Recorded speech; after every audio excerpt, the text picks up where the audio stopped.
Assalamualaikum warahmatullahi wabarakatuh. Alhamdulillah nahmaduhu wa nasta'inuhu wa nastaghfiruh wa na'udzu billahi min syururi anfusina wa min sayyiati a'malina may yahdihillahu fala mudilla lahu wa may yudlilhu fala hadiya lahu asyhadu an la ilaha illallah wahdahu la syarika lah wa asyhadu anna Muhammadan abduhu wa rasuluhu la nabiyya wa la rasula ba'dah. Rabbi shrah li sadri wa yassir li amri wahlul 'uqdatam min lisani yafqahu qawli amma ba'du. Ibu-ibu sekalian yang kami muliakan dan mudah-mudahan juga dimuliakan oleh Allah Subhanahu wa taala. Alhamdulillah wa syukurillah, pada siang hari ini kita masih diperkenankan kembali oleh Allah Subhanahu wa taala untuk mengadakan majelis ini. Mudah-mudahan majelis ini diberkahi oleh Allah Subhanahu wa taala dan memberikan banyak kemanfaatan untuk kita semua yang hadir di majelis ini, baik di dini wal dunia maupun wal akhirah. Dan semoga kita semua senantiasa dilimpahkan oleh Allah ya, untuk kita kesehatan dan kemudahan dalam setiap urusan. Amin ya rabbal alamin. Salawat dan salam juga kita sampaikan kepada Rasulullah Muhammad Sallallahu Alaihi Wasallam beserta para sahabat, keluarga, para tabi'ut tabi'in dan semua yang mengikuti jejak beliau, risalah beliau hingga yaumil akhir kelak. Baiklah ibu-ibu sekalian yang kami muliakan ya, kita akan membahas tentang tafsir dan tadabbur surat Ar-Rahman untuk sesi yang kedua ya. Kemarin kita sudah sampaikan 3 ayat pertama ya, baru baru 4 ayat ya, baru 4 ayat pertama, yaitu tentang anugerah dan karunia Allah Subhanahu wa taala kepada kita yang paling dekat dengan diri kita, dan itu merupakan anugerah yang teragung yang Allah berikan kepada kita sebagai hambanya ya, sebagai makhluk yang istimewa yang bernama manusia ya. Baik itu tentang pengajaran Al-Quran kepada kita ya, tentang kita diciptakannya sebagai manusia yang memiliki keistimewaan yang tidak Allah berikan kepada makhluknya yang lain, dan juga tentang kemampuan kita berkomunikasi baik itu melalui lisan maupun melalui tulisan, yang itu merupakan anugerah dan nikmat yang tidak Allah berikan kepada yang lainnya ya. Kemudian untuk part kedua ini kita akan membahas tentang karunia, anugerah dan nikmat-nikmat Allah Subhanahu wa taala yang bertebaran ya di langit dan di bumi ya. Yang tentunya ini semua diciptakan oleh Allah Subhanahu wa taala untuk kemaslahatan kita sebagai hamba Allah ya, sebagai manusia, sebagai khalifatullahi fil ardh. Juga untuk menunjukkan betapa tidak ada yang patut dan pantas juga layak untuk menerima penghambaan dari semua makhluk kecuali hanya Allah Subhanahu wa taala ya. Ini kita mulai dari ayat ke-5 ya, ayat ke-5 dan ke-6. Ini Allah memberitahukan kepada kita tentang nikmat dan ciptaannya ya di langit dan juga di bumi, berupa matahari, bulan, bintang dan pepohonan ya. Di ayat ke-5 6 ini Allah Subhanahu wa taala berfirman, Asy-syamsu wal qamaru bihusban. Ya, asy-syamsu itu adalah matahari, al-qamar itu adalah bulan ya. Bihusban ya, ini beredar menurut perhitungan hisab. Ya, husban itu dari kata hisab, juga hisab ya, untuk perhitungan. Wan najmu, dan bintang-bintang, ini juga ada yang menafsirkan an-najmu ini adalah bukan bintang-bintang tapi tumbuhan dan pepohonan ya, tumbuhan.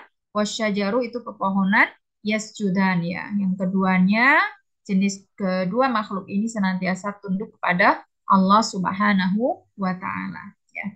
Ibu-ibu yang kami muliakan, dan tentunya karena ibu-ibu ini di jurusan MIPA ya, nah ini ayat-ayat tentang alam semesta ini sangat penting untuk kita jadikan kajian ya, mungkin juga riset ya, dalam bidang keilmuan kita, di mana Allah Subhanahu wa Ta'ala ternyata menciptakan banyak benda dan makhluk yang sangat luar biasa yang tidak mampu diciptakan oleh selainnya, begitu ya. Nah, di antara ciptaan Allah yang sangat dahsyat ini adalah asyams wal qamar ya. Matahari dan bulan. Ya, matahari dan bulan. Ya, insya Allah kita semua sudah tahu seperti apakah hakikat matahari dan seperti apakah hakikat bulan. Ya. Nah, jadi di sini Allah sampaikan kedua ciptaan Allah ini ya, dia husban. Ya. Husban itu memiliki dua makna. Ya. Makna yang pertama bahwa matahari dan bulan ini merupakan ciptaan Allah Subhanahu wa taala yang senantiasa berputar pada porosnya. Ya. Berputar pada porosnya. Jadi termasuk makhluk yang bergerak setiap harinya ya. Ya, sehingga dengan pergerakan dan perputaran matahari dan bulan ini kita bisa menghitung waktu ya. Kalau Syamsun itu jadinya kalendernya Syamsiyah atau Masehi. Kalau Qamaron itu kalendernya Qamariyah yaitu Hijriyah begitu ya. Husban juga bermakna bulat ya karena memang matahari dan bulan itu diciptakan oleh Allah ya dan memiliki bentuk yang bulat sebagaimana juga benda-benda langit lainnya ya termasuk bumi karena bumi ini juga termasuk benda langit ya yang diciptakan oleh Allah dalam bentuk bulat gitu ya. Jadi berputar itu bulat gitu ya. Jadi ada dua makna di sini berputar pada porosnya dan bulat begitu ya. Jadi dari kedua pendapat ini ya ada fungsi daripada diciptakannya matahari dan bulan itu sebagai sebagai referensi kita untuk menghitung waktu ya. Sebagaimana hal ini disampaikan oleh Allah Subhanahu wa taala dalam surat Yunus ayat 5, lita'lamu adadas sinina wal hisab. Jadi Allah menciptakan matahari dan bulan ini tidak sekedar hanya sebagai makhluk yang diciptakan begitu saja, ada fungsi dan faedahnya sebagaimana juga langit ya.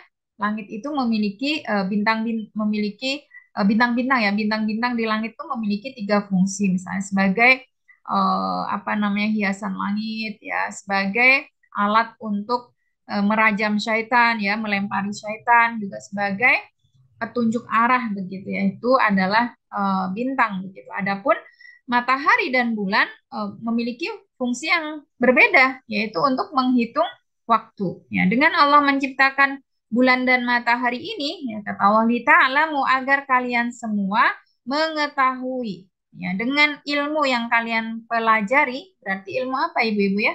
Astronomi ya. Ada dasini nawal hisab, lebih spesifik lagi adalah ilmu hisab ya, ilmu perhitungan waktu. Kamu akan tahu perhitungan waktu, tahun ya. Ma khalaqallahu dzalika illa bil haqq. Ya, kita sudah sering sampaikan bahwa ketika Allah menyampaikan redaksi ayat ya dengan diksi yang mengandung ma, ilah, la, ilah itu maknanya untuk menekankan ya. Jadi ada nafyun, ada isbat, ada yang ditiadakan, ada yang dikukuhkan begitu ya. Jadi Allah sampaikan kepada kita bahwa sesungguhnya kedua benda ini sebagaimana juga benda-benda dan makhluk yang lain itu diciptakan oleh Allah Subhanahu wa taala tidak lain adalah sebagai tanda-tanda kebesaran Allah Subhanahu wa taala dan semuanya diciptakan dengan benar. Ya, tidak ada yang salah dari ciptaan Allah Subhanahu wa taala ya, tidak ada yang cacat, tidak ada yang aib ya. Yang dengan itu kata Allah yufassilul ayati liqaumin ya'lamun ya. Orang-orang yang mengetahui ya akan melakukan riset ya, berbagai riset begitu ya dengan ilmu mereka, pemahaman mereka tentang kebesaran ayat-ayat Allah ya, kebesaran Allah melalui tanda-tanda dari ciptaan-ciptaan Allah Subhanahu wa taala.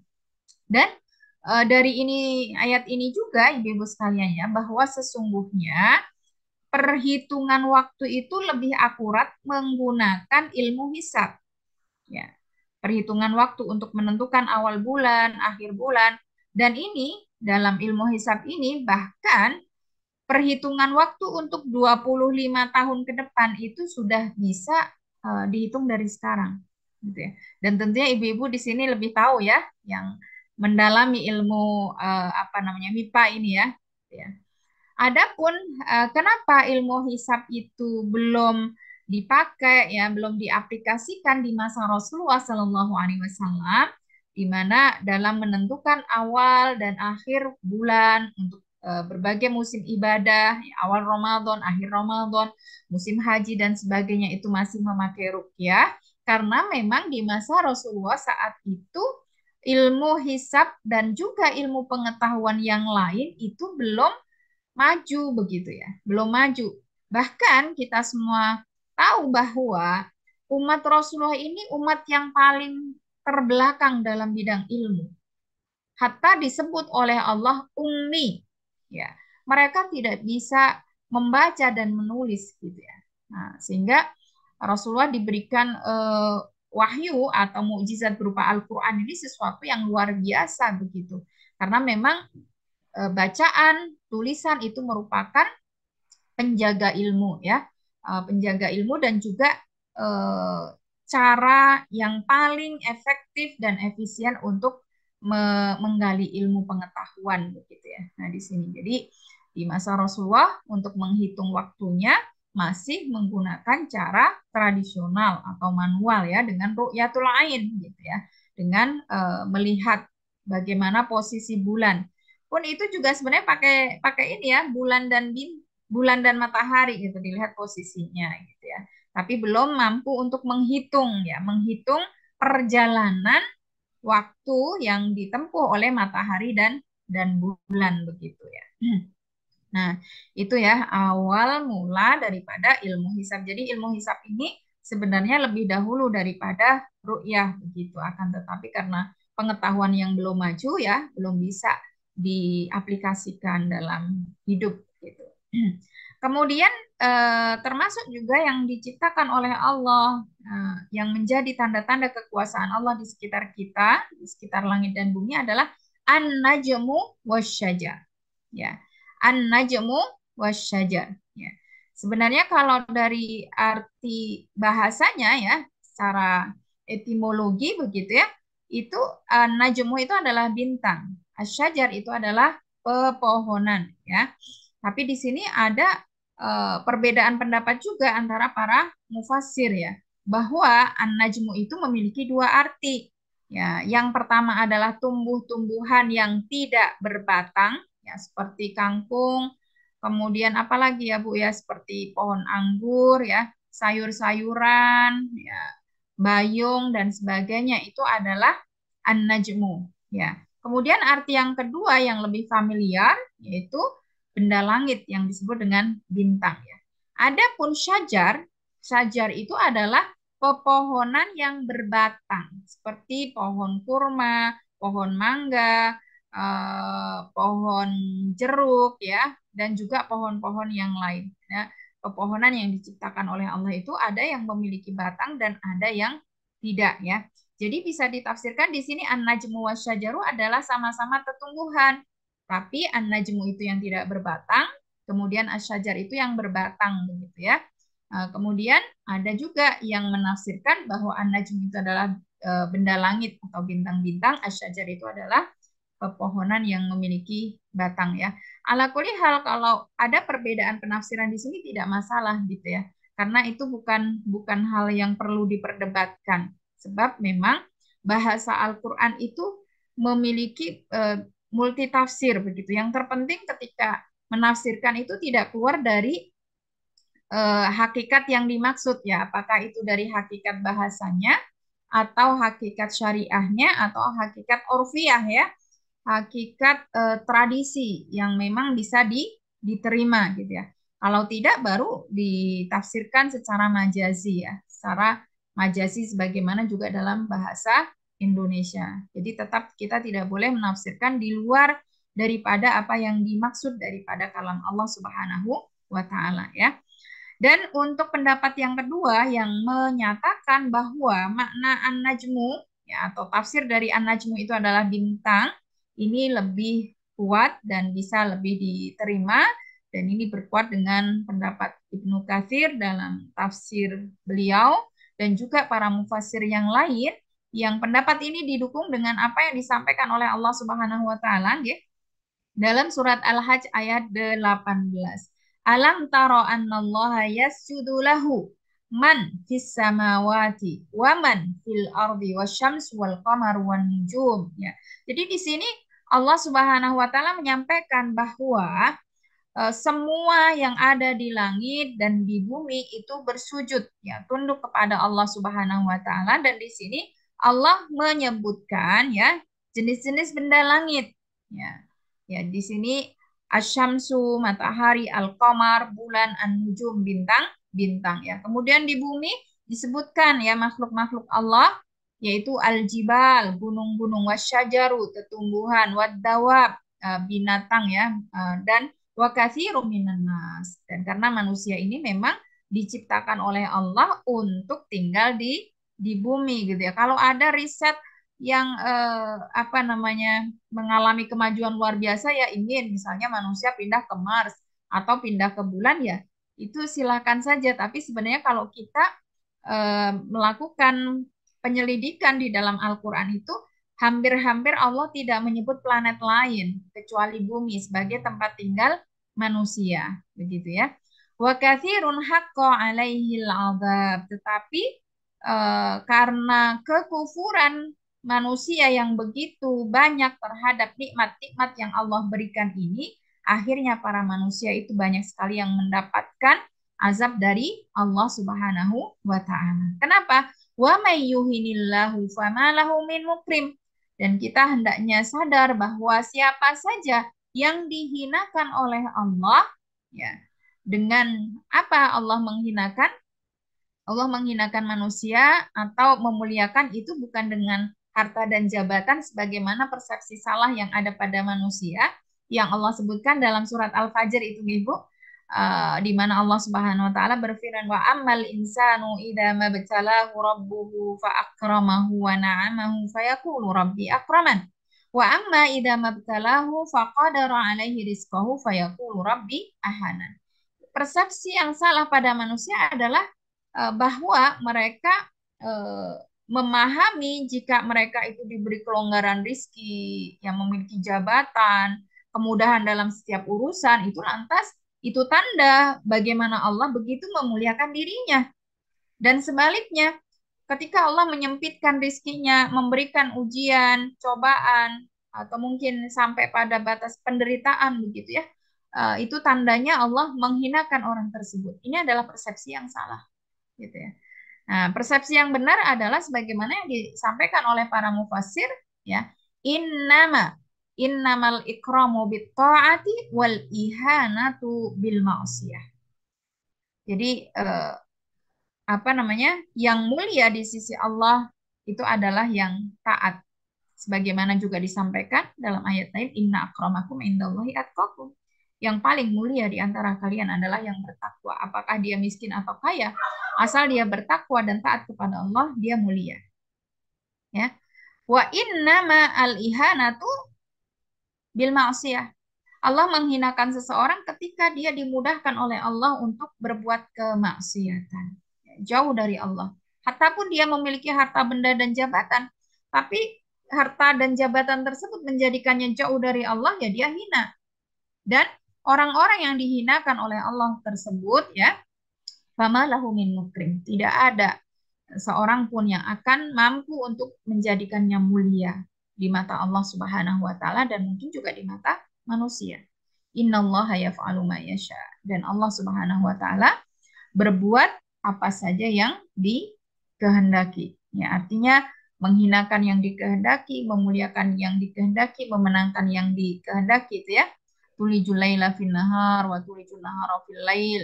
Gitu ya. Wa tarzuqu man tasha wa tu'izzu man tasha wa tudillu man tasha biyadikal khair. Nah, seperti itu ya. Jadi itu adalah hak Allah Subhanahu wa taala. Ya. Ketika Allah ingin betul-betul menghinakan seseorang ya mungkin dengan mungkin orang mengeluh-ngeluhkan dia, memuja dia ya sebagai public figure begitu ya. Tapi ketika Allah akan menghinakan dia, Allah akan bongkar ya keburukan dia ya, dan dia akan jatuh dengan sejatuh-jatuhnya ya di mata manusia, apalagi di mata Allah Subhanahu wa taala. Fana'udzubillahi min dzalik gitu ya. Dan Ustazah, kata ya, ngapunten, belum di full screen slide-nya. mau di full screen, nggak kelihatan Bu? Oh ya sebentar. Oh iya, saya full screen ya. Sudah? Sampun. Sampun Ustazah, terima kasih. Nah, baik. Nah, kata yasjudan ya, yasjudan ini memiliki dua makna ya, yaitu makna hakiki dan makna majazi. Ya. Makna majazi dari yasjudan itu adalah tunduk ya, tunduk dan patuh di bawah aturan Allah Subhanahu wa taala. Jadi bagaimana bulan dan matahari berputar atau misalnya mengalami gerhana dan sebagainya itu semuanya atas kehendak Allah Subhanahu wa taala ya. Dan makna hakikinya ya, makna dohiriahnya itu ya benar-benar sujud ya. Yasjudan, matahari dan bulan itu bersujud kepada Allah Subhanahu wa taala. Adapun bagaimana cara bersujudnya matahari dan bulan itu berbeda ya dengan cara bersujudnya makhluk yang lain termasuk daripada manusia. Kalau manusia kan seperti apa gambaran manusia sujud ya sebagaimana disampaikan oleh Rasulullah dalam hadis ini ya, di mana manusia itu ketika bersujud harus meletakkan 7 anggota sujudnya. Umirtu an asjuda ala sab'ati a'dhum. Kalau tidak meletakkan 7 anggota sujud ini maka belum disebut sebagai sujud, yaitu al-jabahah ya, keningnya, fa asyara biyadihi ala anfihi ya, kening atau hidungnya harus menempel di lantai, wayadaini ya, 2 telapak tangannya, warukbataini, 2 lututnya, wa atrafil qadamaini ya, ujung-ujung jari kedua kakinya begitu ya. Nah, ini sujudnya manusia gak deskripsinya seperti itu ya. Akan tetapi sujudnya matahari dan bulan wallahu a'lam ya, kita tidak tahu kalau itu makna hakikatnya bersujud ya, sujudnya seperti apa hanya Allah yang tahu gitu ya. Nah, juga sujudnya yang makna majasi itu disebutkan dalam surat Al-Baqarah ayat 58. Wadkhulul baba sujada. Ya, ini sebenarnya perintah Allah kepada Bani Israel ya. Jadi ibu-ibu sekalian ya, Bani Israel itu diberikan karunia oleh Allah yang sangat luar biasa.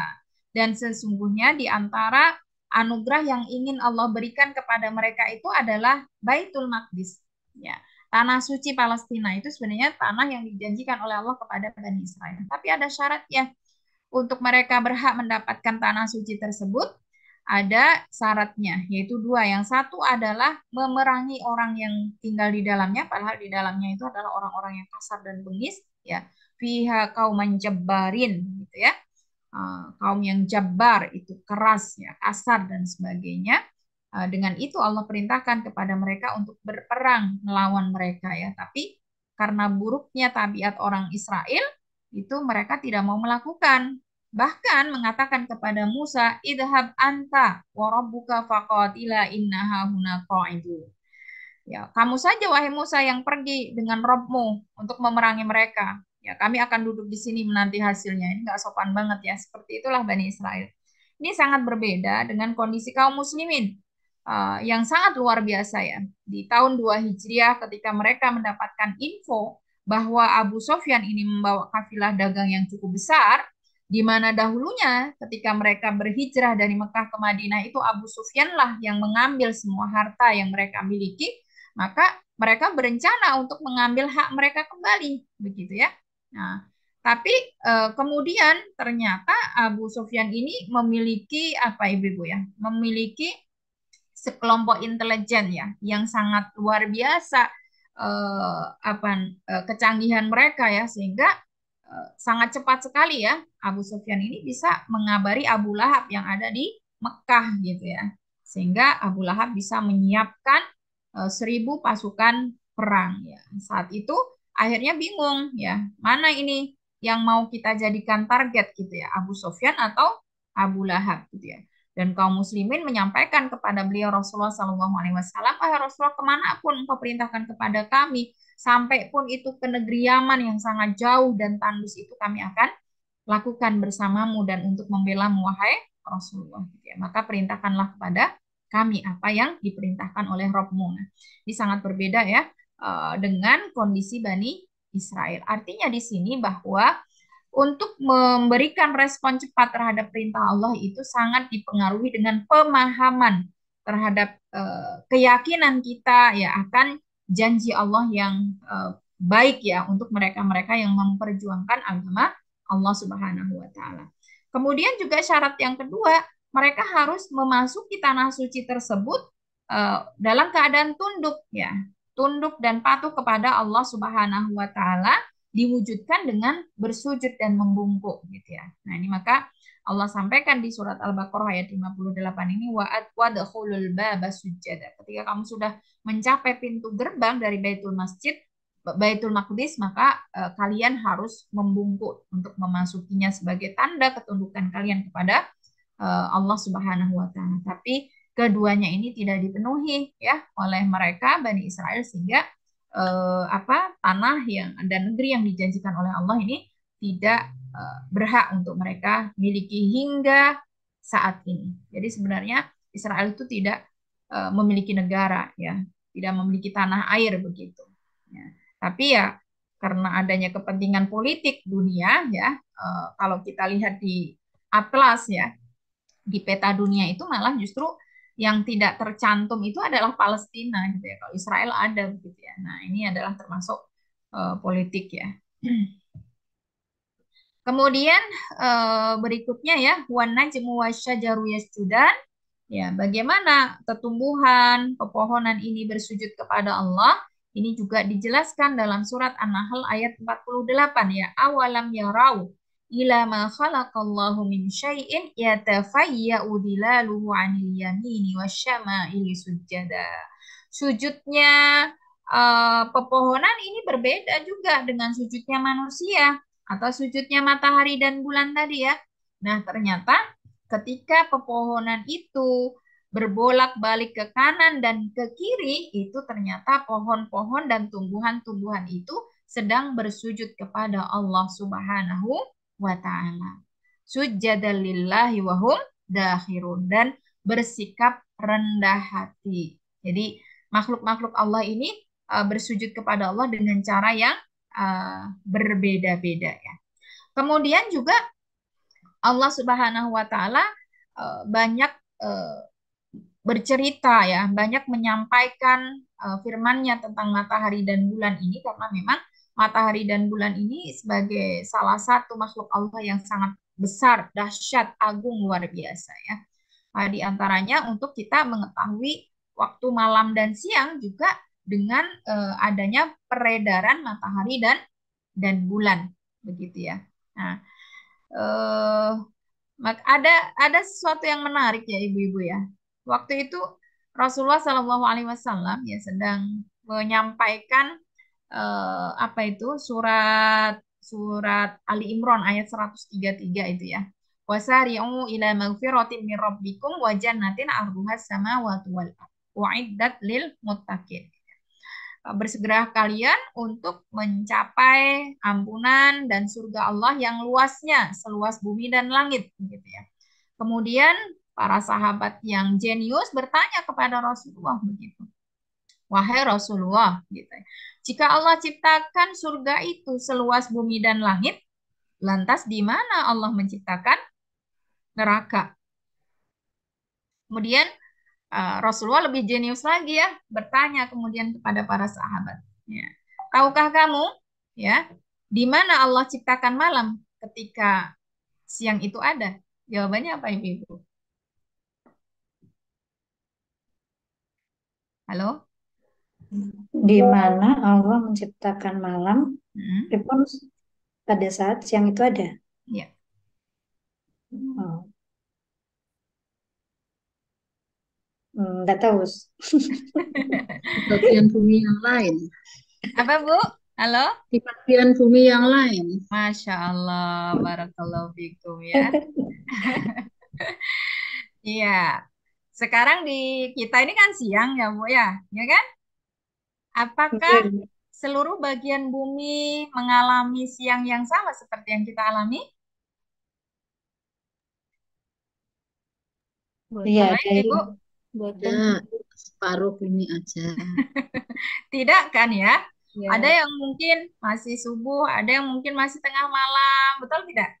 Ya, karena ini malam siang itu adalah mengikuti perputaran matahari dan bulan begitu ya. Nah, ini cerdasnya Rasul begitu ya.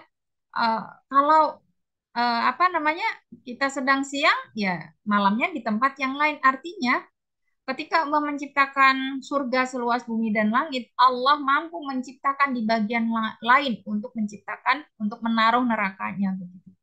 Nah, itu sangat bisa sekali. Gitu ya. Maka di sini matahari dan bulan ini sangat erat hubungannya dengan waktu siang dan malam ya.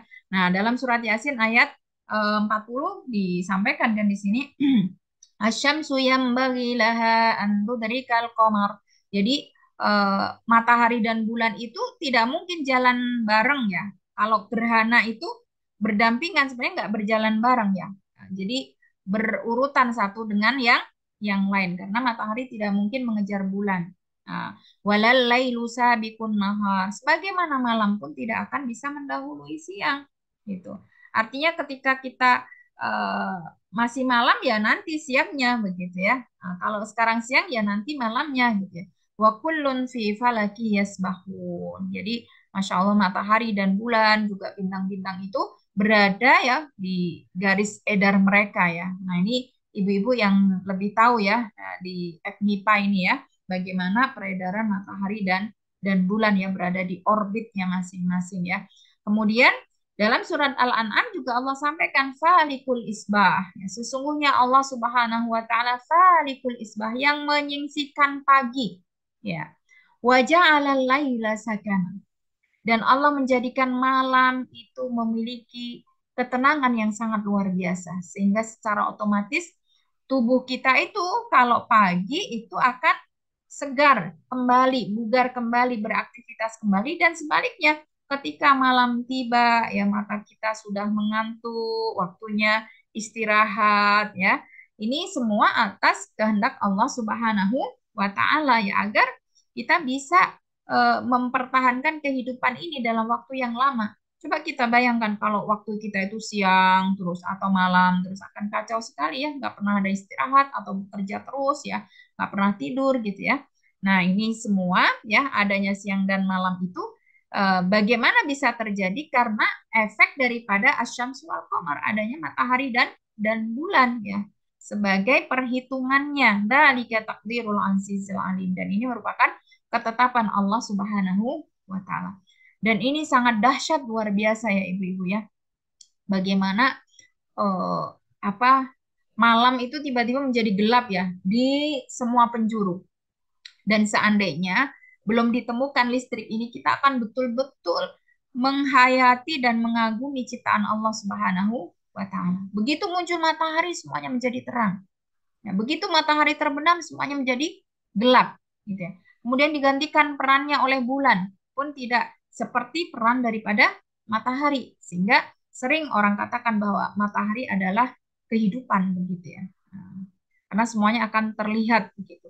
Ya, seandainya kita tidak ada listrik ya malam tiba itu kan kita nggak bisa melihat ya, karena mata kita itu kan bisa melihat karena ada pantulan cahaya. Alhamdulillah Allah berikan kepada manusia kecerdasan sehingga bisa melakukan riset di berbagai bidang ya ditemukanlah sarana prasarana yang mendukung kehidupan manusia menjadi lebih baik. Nah ini semua atas ketetapan Allah Subhanahu wa taala gitu ya. Kemudian tanda-tanda berikutnya yang ada di sekitar alam semesta adalah langit dan juga timbangan. Ya, di sini Allah Subhanahu wa taala sampaikan as-samaa'a rafa'aha wa wada'al mizan. Dan langit yang telah ditinggikan oleh Allah Subhanahu wa taala ya. Langit itu kalau kita lihat kayaknya dekat ya Bu ya. Tapi kan berapa juta kilo ya. Kita tidak bisa menjangkau. Kita aja naik naik pesawat itu berapa ribu ya ketinggiannya ya. Nah, itu kita belum bisa mencapai langit ya, ditinggikan. Ya. Al mizan. Dan selain itu Allah juga ciptakan mizan. Mizan ini juga nanti bisa bermakna majazi dan juga hakiki ya. Timbangan atau keseimbangan atau keadilan ya. Kemudian Allah berpesan kepada kita ya bagaimana Allah menciptakan berbagai makhluk ini dengan seimbang, tapi manusia terkadang tidak ingin tawazun, ya, ingin hidup seimbang. Maka Allah pesankan kepada kita Allah tadghaw fil mizan. Ya, janganlah kamu merusak keseimbangan atau timbangan yang telah diciptakan oleh Allah Subhanahu wa taala. Wa aqimul wazna bil qisti. Jadi ketika ada satu tema ya yang itu datang perintah sekaligus larangan berarti ini untuk menegaskan. Kita dilarang untuk merusak timbangan dan juga kita diperintahkan untuk menegakkan timbangan secara adil. Dan kita tidak boleh mengurangi ya timbangan tersebut ya. Nah, ini berarti untuk penegasan gitu. Ada perintah, ada larangannya, tapi masih dalam satu tema gitu ya. Ibu-ibu sekalian yang kami muliakan ya, di dalam Al-Qur'an sangat banyak sekali Allah bersumpah dengan langit. Sangat banyak sekali dan mungkin bisa yang paling banyak digunakan oleh Allah untuk bersumpah adalah langitnya. Di mana kita semua tahu ya tentang hakikat sumpah itu adalah pengagungan. Jadi ketika ada suatu makhluk yang diciptakan oleh Allah, yang digunakan oleh Allah bersumpah, berarti itu makhluk memiliki keistimewaan yang luar biasa. Nah, bahkan sampai sekarang ini, ya mungkin ibu-ibu bisa melakukan riset barangkali ya, untuk melanjutkan riset-riset para ilmuwan terdahulu ya, itu belum ada yang menemukan tentang hakikat langit. Nah, itu hakikat langit ya, dari apa dia tercipta, seperti apakah yang dimaksud dengan 7 lapis langit dan sebagainya, itu belum terjangkau oleh riset yang dilakukan oleh para ilmuwan, wallahu a'lam ya. Setahu saya begitu ya. Nah, itu disebutkan di berbagai buku tafsir karena saking luar biasanya makhluk yang satu ini begitu ya.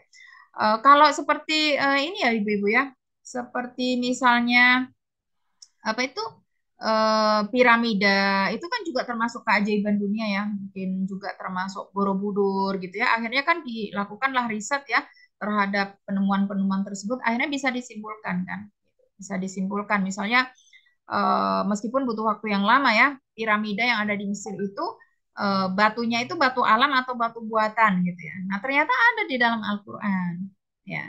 Kalau piramida yang di Mesir itu batunya buatan atau batu alam ibu-ibu? Oh, enggak tahu, enggak pernah ke sana. Nggak pernah ke sana ya. Itu padahal ceritanya ada di dalam Al-Quran gitu ya. Bagaimana Firaun berkata pada Haman.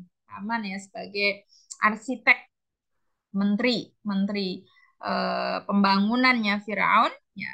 Untuk Firaun ini request untuk membuat suatu bangunan yang bisa menjangkau tempat yang sangat tinggi yaitu langit untuk apa? La'ali attali'u ila ilahi Musa wa inni la'adunnuhu kadziba. Karena Musa menyampaikan bahwa Rabb-nya itu ada di langit gitu ya. Maka aku ingin dengan bangunan yang tinggi tersebut bisa menjangkau langit sehingga aku bisa membuktikan bahwa Musa itu berbohong begitu ya. Nah, kemudian Firaun memerintahkan kepada Haman gitu ya. Wa qala ya Hamanu bnili sorhan tadi ya la'ali attali'u ilahi Musa gitu ya. Itu caranya bagaimana? Ya Hamanu aukit li minatin. Ya. Aukit li minatin itu artinya apa? Ya, bakarlah untukku tanah. Ya. Jadi tanah yang dibakar. Nah, berarti alam atau buatan? Dari alam dibuat. Buatan Ustazah. Buatan ya, iya. Ternyata itu ibu-ibu. Jadi ada batu-batunya alam juga, tapi ada yang buatan. Jadi yang disiramkan itu adalah tanah yang dibakar. Gitu ya. Itu kalau manusia yang tidak membaca Al-Quran butuh waktu yang sangat lama bertahun-tahun untuk menyelidiki itu. Ya para arkeolog ini usianya berapa? Ini alam atau buatan gitu. Padahal Al-Quran sudah menceritakan itu jauh-jauh hari, gitu. Yang luar biasa di situ, gitu ya. Nah ini akhirnya terungkap kan ya, gitu.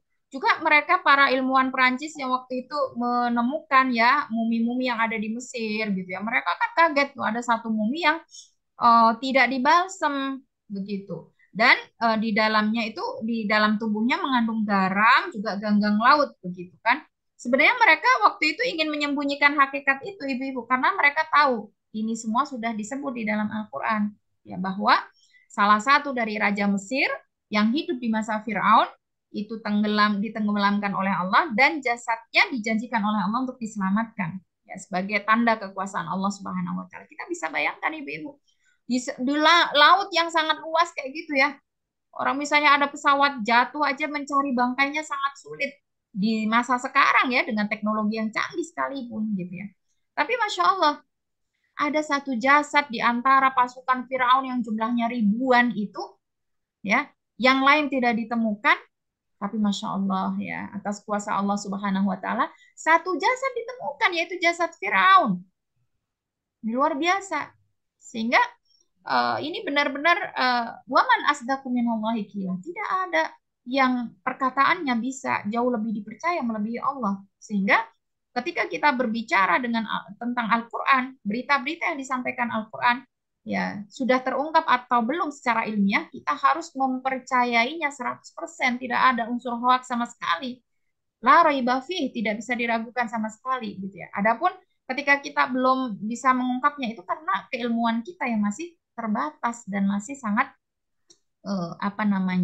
jauh ya dari ilmu Allah Subhanahu wa Ta'ala. Nah, itu ibu-ibu ya. Hal yang kecil tapi merupakan kuasa Allah yang sangat luar biasa.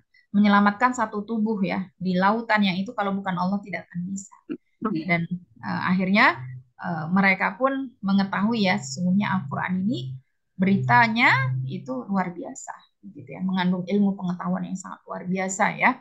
Nah, untuk langit ini sebenarnya para ilmuwan sudah berkali-kali melakukan riset, tapi wallahu a'lam sepertinya belum menemukan ya, belum bisa membongkar atau belum bisa mendapatkan kesimpulan dari riset ya langit ini seperti apa, hakikatnya apa dan sebagainya. Sehingga inilah kenapa inilah yang menjadikan alasan kenapa Allah sangat banyak sekali menyebut langit dan menjadikannya sebagai sumpah ya ketika ingin menyampaikan sesuatu yang penting untuk dijadikan manusia sebagai bahan perenungan dan juga bahan riset begitu ya. Nah, di sini Allah sebutkan ya wasama arafa'aha ya bahwa langit itu ditinggikan oleh Allah Subhanahu wa Ta'ala. Dan yang unik, setiap kita membangun atap ya ibu-ibu ya, membuat atap itu kan pasti ada tiangnya, ada penyangganya, betul tidak? Ada yang pernah bisa membuat atap tanpa ada tiangnya kan? Nggak bisa. Nah, makanya kalau yang atap dengan tiang itu biasa saja karena manusia juga bisa melakukannya. Tapi ini atap untuk semua bumi ya. Karena setiap kita di belahan bumi manapun itu pasti melihat atap yang berupa langit, gitu ya. Allahul ladzi rafa'as samawat. Ya. Langit-langit itu diciptakan oleh Allah, ditinggikan bi ghairi amadin tarawunaha. Dan kalau kamu teliti dengan pandanganmu, tidak ada satupun atap yang menyangga langit. Tapi dia begitu kokoh ya. Sab'an syidad disebut oleh Allah. Sab'an syidad. 7 langit yang sangat syidat, itu kokoh, kuat. Gitu ya. Itu yang luar biasa. Dan yang Masya Allah lagi, coba ibu-ibu kita ingat. Dari sejak masa kecil kita sampai sekarang, tidak ada yang berubah pada langit. Tidak ada yang bolong, tidak ada yang usang. Beda dengan ternit di rumah kita, begitu kan? Kalau udah 20 tahun pastinya butuh direnovasi. Gitu. Tapi Masya Allah ya, langit tidak berubah dari dulu. Hanya berubahnya itu cerah apa mendung begitu ya. Tapi tidak ada yang robek, tidak ada yang bolong dan sebagainya. Karena robeknya langit, bolongnya langit itu hanya akan terjadi nanti ketika hari kiamat. Ya. Maka di dalam surat Al-Anbiya ayat 32 Allah juga berfirman di sini, wa ja'alna sama, dan Allah jadikan langit itu fungsinya sebagai apa? Saqfan mahfudha ya, sebagai atap yang terpelihara. Ya, Allah sendiri yang memeliharanya sehingga tidak ada kerusakan yang terjadi pada langit ya, berbeda dengan atap rumah kita. Ya, langit-langit rumah rumah kita gitu ya. Nah, di sini. Ini ya. Jadi kalau bicara tentang langit ya ini sangat panjang ya nanti kalau kita ingin mengkaji lebih detail lagi. Kemudian juga wawada'al mizan. Ya. Jadi Allah juga yang meletakkan mizan. Mizan ini ada dua maknanya. Hakikinya, ya secara hakikat yang kita pahami, mizan ya timbangan yang kita ketahui ya untuk menimbang 1 kilo, 2 kilo dan sebagainya itu ya. Itu juga sebenarnya bermakna ini Ibu-ibu ya. Mizan itu sebagai hukum asal sebenarnya. Hukum asal untuk kita menganalogi hukum-hukum baru. Ya, itu dianalogikan pada hukum-hukum asal. Itu juga dari kata mizan ini, mizanul umur. Jadi syariat kita itu sudah disempurnakan ya sebelum Rasulullah wafat sehingga hukum-hukum yang terjadi di masa kita sekarang itu dianalogikan kepada hukum-hukum yang pernah terjadi di masa Rasulullah dengan apa? Dengan mizan ini ya. Nah, dengan timbangan ini. Maka adalah yang namanya metode istimbat hukum yang disebut dengan kias atau analogi ya. Asalkan memiliki variabel yang sama, nanti bisa diistimbatkan bahwa hukumnya itu sama dengan hukum asal yang sudah ditetapkan oleh syariat. Kemudian makna mizan yang kedua, makna majazinya ya, itu adalah keadilan. Ya, keadilan ya. Ya, jadi timbangan keadilan. Maka ada yang menggabungkan ya. Ya udah timbangan keadilan. Ya, artinya hendaknya kita sebagai manusia harus senantiasa bersikap adil ketika menimbang barang, mengukur volume ya harus benar begitu ya.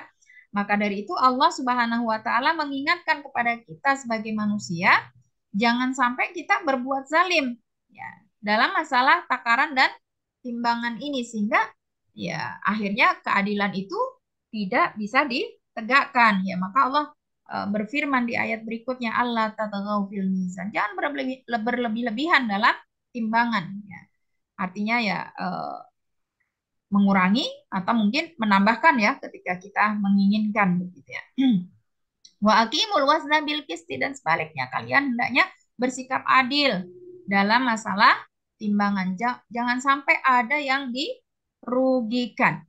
Jadi timbangan ini sangat luar biasa, timbangan keadilan ataupun timbangan dalam transaksi jual beli begitu ya Ibu-ibu ya. Ini sangat luar biasa berpengaruh pada perilaku manusia ya yang mengakibatkan manusia itu memiliki penyakit ya, penyakit sosial begitu ya. Itu ketika dia tidak lagi memperhatikan tentang timbangan ini. Timbangan hukum. Makanya kalau kita di pengadilan itu kan simbolnya timbangan ya. Nah, itu juga dari ayat ini. Dan di pasar juga timbangan begitu ya. Sehingga kalau kita renungkan di dalam Al-Qur'an itu hanya ada 2 surat yang dimulai oleh Allah Subhanahu wa taala dengan kata wail, celaka. Ya, nah salah satunya di sini surat Al-Mutaffifin ayat 1 ya. Wailul lil mutaffifin. Ya, celakalah bagi orang yang curang dalam menakar dan timbangan karena penjelasannya ada di ayat berikutnya. Alladzina idza qalu 'alan nasi yastawfun wa idza qaluhum awazanuhum yusirun. Ya. Dalam masalah menimbang karena ini penyakit sosial gitu, menyangkut hak manusia. Nah, dalam masalah jual beli karena memang jual beli ini menjadi kebutuhan primer ya untuk memenuhi kebutuhan sehari-hari begitu sehingga ini menurut manusia itu hal yang remeh tapi tidak menurut Allah Subhanahu wa taala sehingga ini mendapatkan perhatian khusus masalah menakar dan menimbang ini. Dan Allah juga memakai diksi yang luar biasa tatfif, mutaffif ya. Bukan yang mengambil dalam jumlah besar. Tatfif itu sebenarnya Bu ya? Tidak sampai seon kayak gitu enggak. Sitik-sitik gitu ya. Mengurangi timbangannya sedikit, menambahkan timbangannya sedikit, tapi peng begitu. Nah, tatfif itu seperti itu. Jadi curang sedikit tapi banyak. Ya. Kalau misalnya curangnya 1 on, apalagi 2 on kan ketahuan gitu ya. Kebanyakan orang curangnya sedikit. Gitu. gitu ya.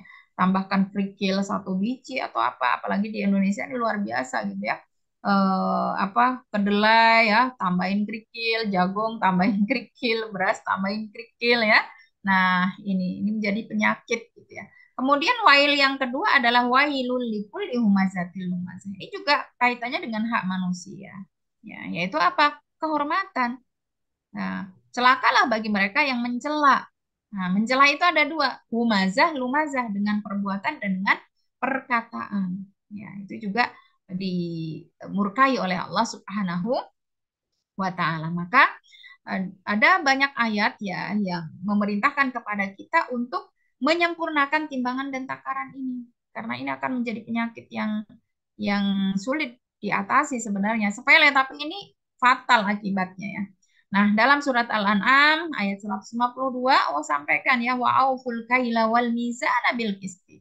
Sempurnakanlah takaran dan timbangan kalian itu bil qisti, dengan adil. La nukallifu nafsan illa wus'aha ya. Namanya manusia kan sebenarnya pengen ya Bu ya timbangannya benar-benar pas gitu. Tapi kan kadang-kadang tidak bisa pas banget.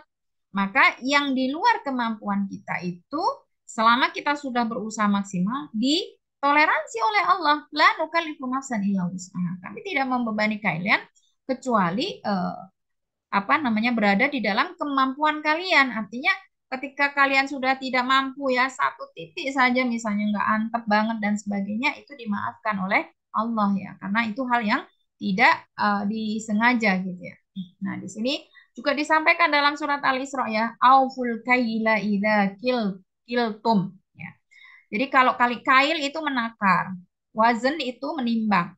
Karena memang tidak semua barang yang diperjualbelikan itu bisa ditakar, dan juga sebaliknya tidak semua barang yang dijual belikan itu bisa ditimbang. Sehingga untuk menegakkan keadilan di sini ada 2 sarananya, timbangan dan takaran. Dan ini sering disebut dua-duanya oleh Allah ya. Wazinu bil qistasil mustaqim, dan timbanglah, jadi takarlah, timbanglah gitu ya, dengan neraca yang benar.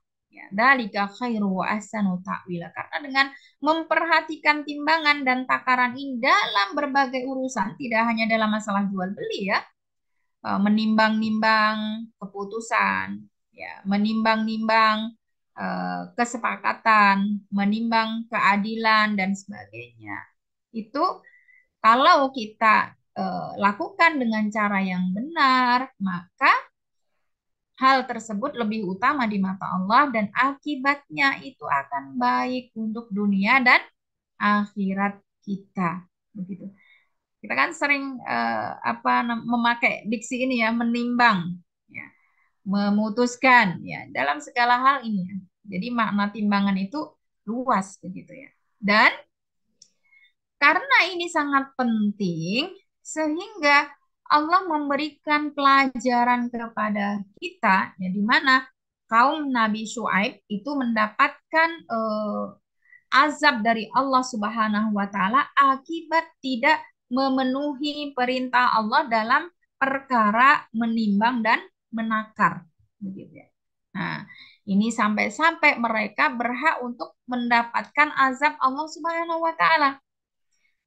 Kenapa ini diabadikan di dalam Al-Quran? Agar kita ketika membacanya, kita bisa mengambil pelajaran bahwa masalah timbang-menimbang, takar-menakar ini bukan masalah yang sepele, tapi menjadi perhatian khusus dari Allah Subhanahu wa taala. Dikisahkan dalam surat Hud ayat 84 dan 86 di mana Nabi Syuaib ini memiliki salah satu tugas dari Allah Subhanahu wa taala untuk disampaikan kepada kaumnya perihal takaran dan timbangan ini. Wa ila madyana akhahum Syuaiba. Nabi Syuaib itu diutus untuk penduduk Madian. Madian itu di mana Ibu-ibu? Di Palestina, ya. Di Palestina. Palestina itu di mana? Di tetangganya Mesir, ya. Qala ya qaumi ibudullaha ma lakum min ilahin ghairuh. Jadi perintah pertama adalah agar mereka menghambakan diri kepada Allah karena tidak ada ilah yang berhak disembah selain daripada Allah Subhanahu wa taala. Kemudian ya, risalah yang kedua adalah wala tanqusul mikyala wal mizan. Ya. ini ditetapkan, ditempatkan setelah perintah penghambaan kepada Allah, berarti ini penting. Ya, janganlah kalian itu mengurangi timbangan dan takaran. Inni arakum bi khairin wa inni akhafu alaikum adaba yaumin muhit, gitu ya. Dan Nabi Syuaib menyampaikan bahwa sebenarnya kalian mampu untuk melakukan kebaikan ini, ya, yaitu menyempurnakan timbangan, tidak mengurangi timbangan dan takaran. Bisa kok kalian, begitu ya. Aku khawatir jika ternyata kalian bisa tapi tidak melakukannya, itu aku khawatir. Akhafu alaikum adzab yaumin muhit. Nah, bagaimana nanti Allah membinasakan kalian dengan azabnya. Kemudian diulangi oleh Syuaib, ya, wa ya qaumi auful mikyala wal mizana bil qisti, ya. Wahai kaumku, ya, sempurnakanlah takaran kalian, timbangan kalian dengan adil, ya. Nah, tidak hanya ketika membeli, ya, pengen antep, ketika menjual juga harus begitu, dipaskan, gitu. Wala tabakhasun nasa asya'ahum, ya, jangan sampai, ya, kalian itu merugikan orang lain, ya, terhadap hak-hak kalian, ya. Makanya surat Al-Mutaffifin itu memang diturunkan di Madinah, nggih, meskipun ada juga yang mengatakan Makkiyah, begitu ya, di Mekah. Itu kenapa Ibu-ibu? Karena memang kulturnya orang Madinah dan Mekah itu berbeda. Kalau orang Mekah itu kebanyakan pedagang, ya. Kalau orang Madinah itu kebanyakan tengkulak, gitu ya. Kalau pedagang itu lebih paham tentang timbang menimbang, artinya lebih berhati-hati. Kalau tengkulak itu kan mereka beli dalam jumlah yang banyak, begitu ya, sehingga kadang-kadang mengabaikan apa setengah on atau 0,10 on. Nah, seperti itu kayaknya nggak penting, gitu ya. Sehingga begitu Rasulullah berhijrah ke kota Madinah, yang pertama kali surat diturunkan adalah wailul lil mutaffifin, sebagai bekal dari Allah Subhanahu wa taala kepada Rasulullah bahwa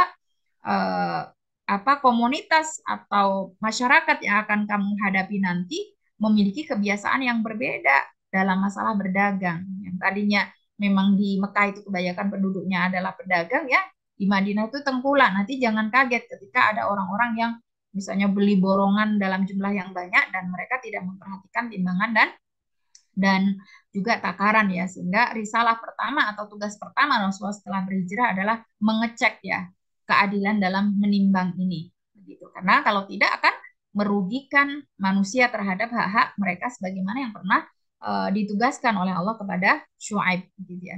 Wala ta'fau fil ardi mufsidin. Dan dari kebiasaan orang yang tidak menimbang dan menakar dengan benar ini cenderung akan menjadikan kaum tersebut itu berbuat jahat dan berbuat kerusakan di muka bumi ini. Maka Umar bin Khattab, ya, berpesan dengan sangat luar biasa, ya, jangan sampai orang yang tidak paham fikih itu masuk ke pasar, karena pasar itu tempatnya syaitan. Ya, tempat yang paling tidak disukai oleh Allah adalah di pasar. Dan mohon maaf ya ibu-ibu, ya, pasar di zaman now bukan hanya pasar yang bersifat fisik, ya.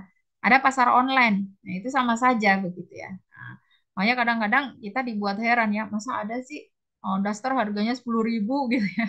Kayaknya apa? Nah, ini tuh mencurigakan ini, ya. Apalagi di zaman sekarang, gitu ya, di sini.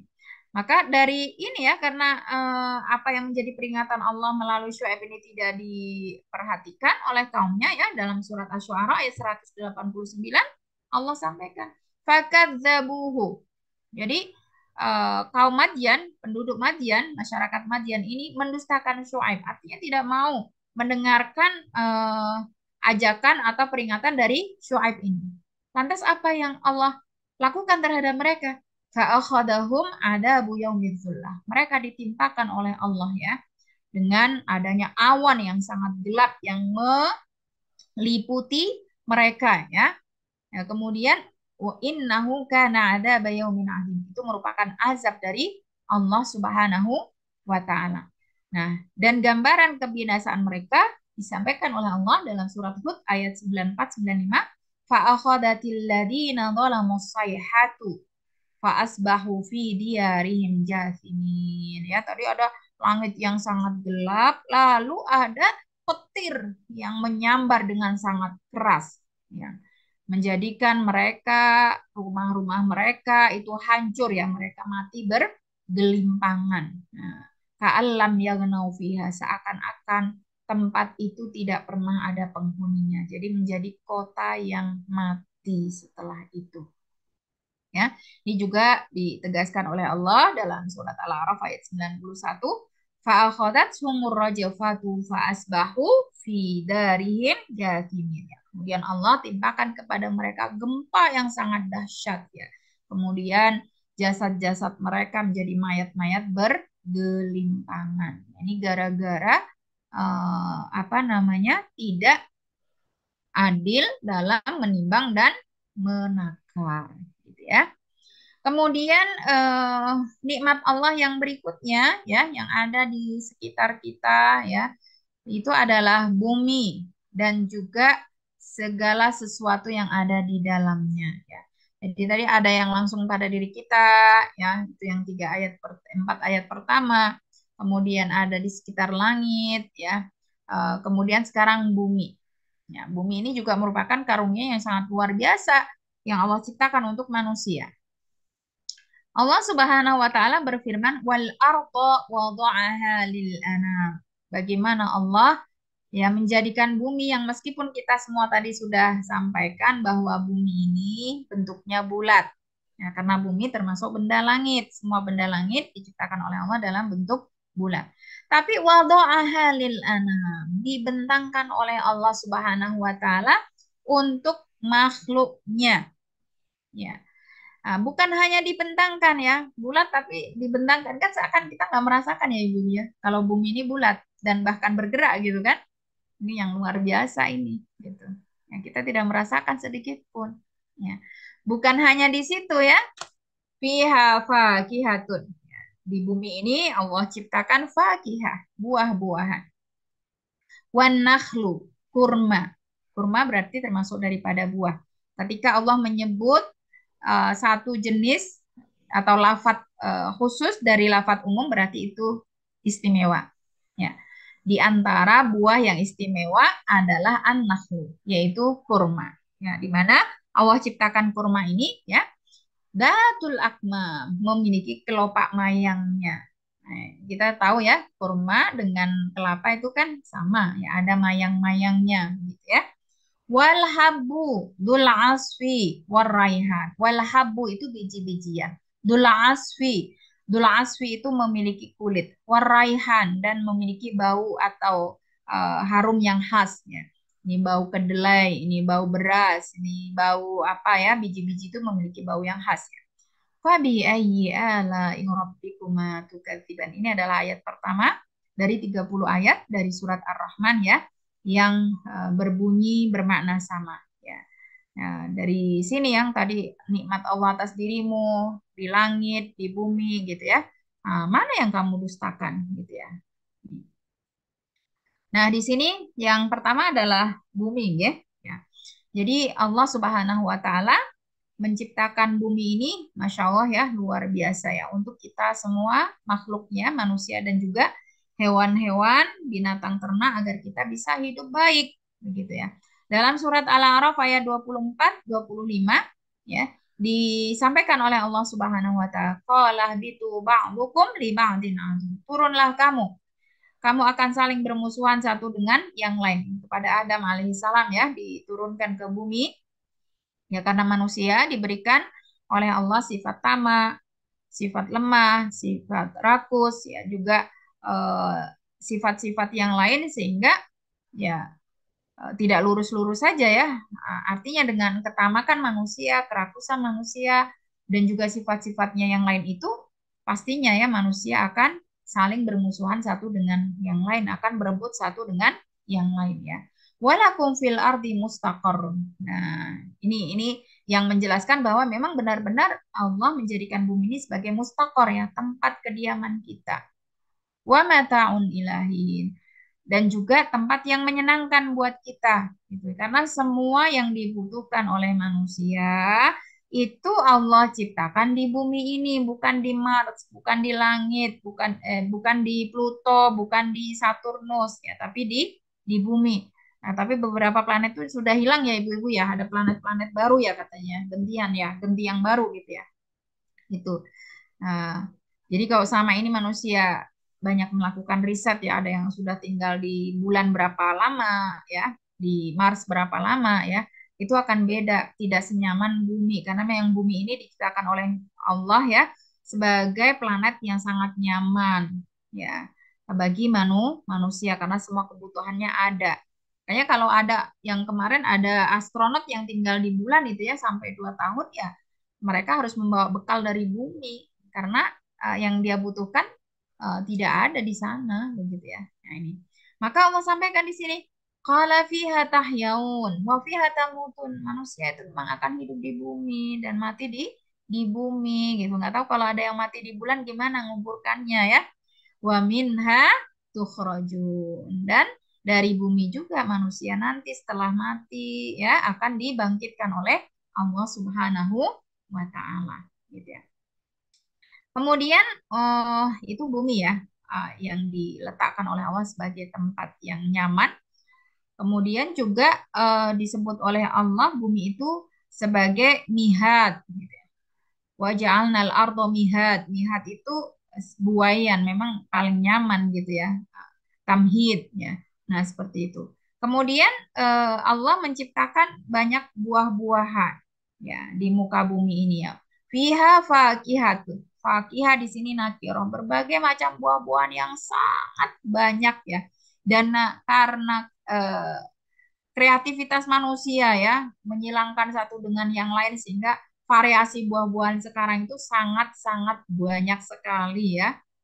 Itu atas kecerdasan yang Allah berikan kepada manusia di nikmat yang pertama kemarin kita bahas ya. Kemudian di antara berbagai macam buah-buahan yang Allah ciptakan di bumi ini, yang spesial adalah kurma.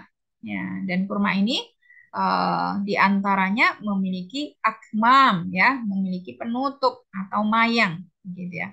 Dan juga al-akmam, datul akmam ini ada dua tafsiran ya. Yang tafsir pertama menyatakan, pendapat pertama menyatakan bahwa datul akmam, kurma itu memiliki serbuk sari, ya, serbuk sari yang terletak di dalam kelopak yang menutupinya dan suatu saat dia akan terbuka ketika tiba waktunya sehingga kalau tidak ada angin ya tidak bisa berbuah ya kurma itu karena penyerbukannya dibantu dengan adanya angin gitu ya. Kemudian makna kedua, akmam itu bermakna serabut yang menutupi batang kurma ya. Karena kita semua tahu ya pohon kurma itu kan hampir sama dengan pohon kelapa ya Ibu ya. Ada serabut-serabutnya dan persis seperti juga kelapa, kenapa pramuka itu memakai lambang pohon kelapa karena pohon kelapa itu di setiap bagiannya bisa dimanfaatkan. Ya, harapannya apa namanya? Apa sih yang ahli pramuka disebut apa ya Bu ya?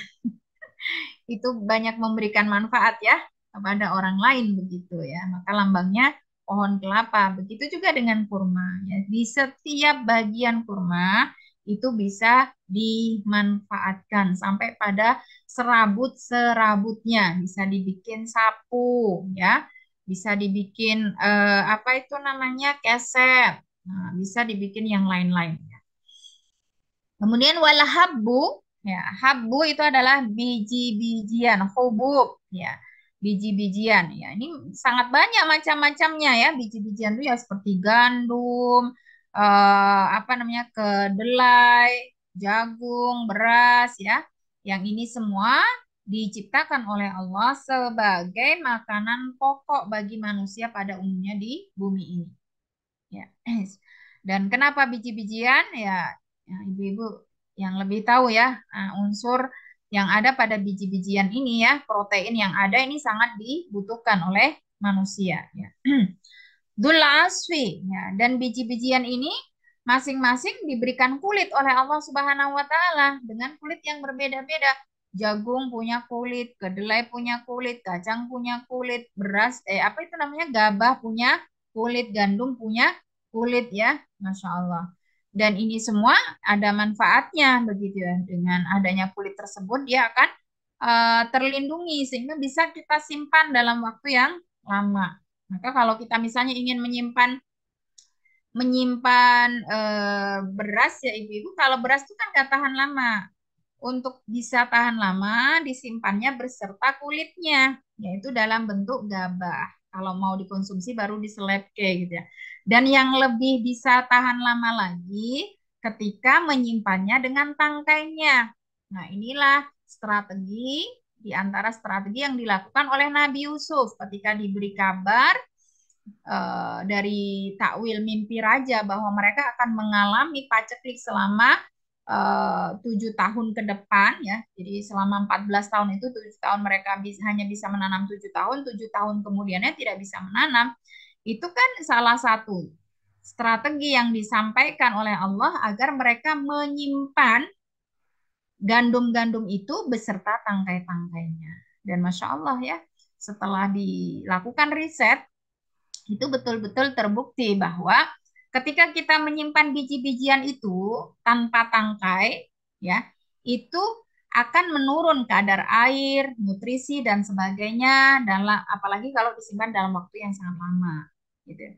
Dan dengan disimpan beserta tangkainya itu, ya lebih awet dan juga tidak merubah unsur-unsur gizi yang ada pada biji-bijian tersebut, ya. Kalau toh ada perubahan itu tidak signifikan, begitu. Dan ini sudah dibuktikan dalam riset, begitu ya, luar biasa. Maka orang-orang dulu itu banyak yang menyimpan padi itu beserta tangkainya ya. Juga jagung itu kan ditaruh di atap-atap rumah itu ya beserta tangkainya, itu lebih awet, bisa sampai bertahun-tahun. Tapi kalau sudah dilepas dari tangkainya itu tidak boleh lama-lama.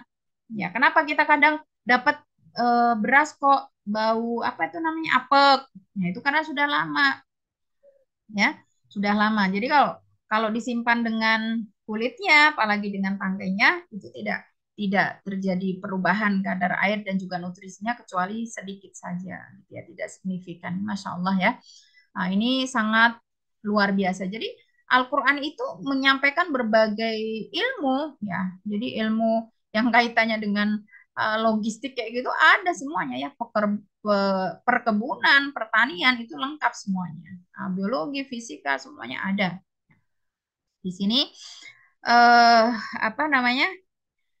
di dalam sebuah hadis riwayat Tirmidzi ya, bahwa Rasulullah Shallallahu Alaihi Wasallam saat itu membaca surat Ar-Rahman, ya, dikisahkan di sini. Kemudian membacakan kepada sahabat-sahabat beliau, ala ashabi fasakatu.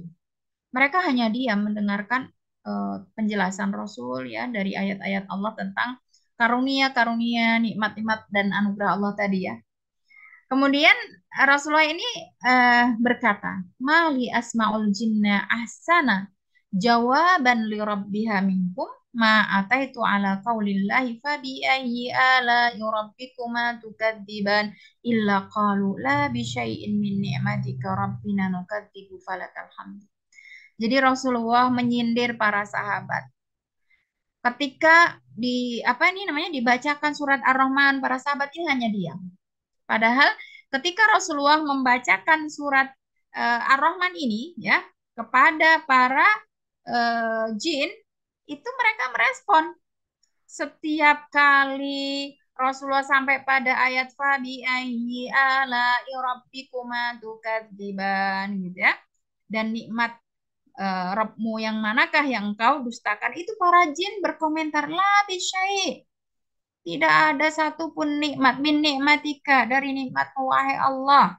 Nukadzibu yang kami dustakan. Walakal hamdu. Segala puji hanya bagimu. Nah ini jadi ibu-ibu ya ini teguran ini juga bisa menjadi sebuah pelajaran buat kita.